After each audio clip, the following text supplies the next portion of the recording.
Hello, I'm Dr. George Best of Best Health and Wellness in San Antonio, Texas, and this is part 2 of the answer to the question, why can't I lose weight? As we talked about in the first part, a large part of why most people can't lose weight is that they're eating too much of the wrong thing. And in the last part we discussed how carbohydrate intake will sabotage your weight loss efforts because of the release of insulin. In this part, I'm going to talk about calorie restriction, because this has been a kind of a time-honored method of weight loss in that people will just try to drop their calorie intake really low, and the concept being that if you don't take in a lot of calories and if you burn more calories than you take in, then you'll lose weight. And yeah, to an extent that is true. The problem is that, as we talked about last time, the type of calories you take in makes a big difference.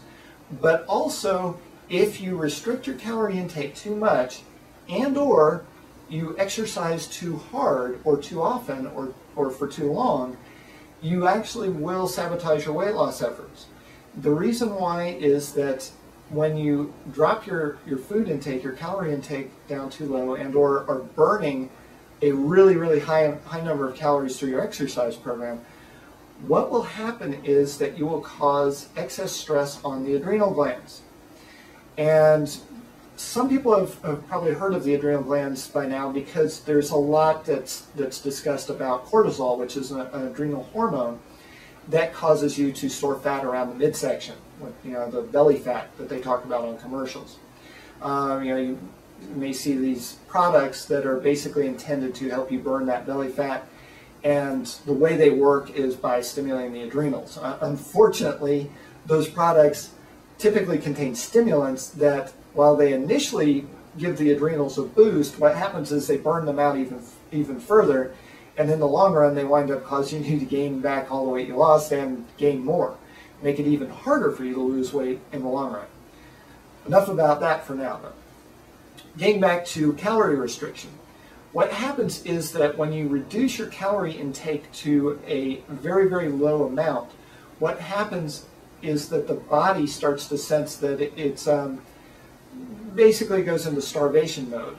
The body is very good at adapting to changing conditions. Under normal circumstances, we in industrialized countries like the United States, we don't really have to worry about famine. I mean, even people who are living in poverty usually at least have access to food through things like food banks and that kind of thing. But in situations where there's true famine, this process of the body is actually pro-survival. If you were in a situation where you had very little access to food and you were living under harsh conditions, maybe you had to work hard just to survive, then this is actually a very pro-survival type of reaction in the body. What happens is the adrenals start pumping out the cortisol. The cortisol causes you to store fat, and what happens is that you store that fat so that you have an energy reserve in these times where food is scarce and or you're under a lot of physical stress. So reducing your calorie intake, while initially you will lose weight doing that, what happens is that it causes this adrenal reaction. You'll start pumping out more cortisol, and in the long run what happens is you're going to plateau, and a lot of times you're actually going to start gaining weight. So severe calorie restriction is not the answer. So that explains why you can't lose weight even if you're cutting your calories way down.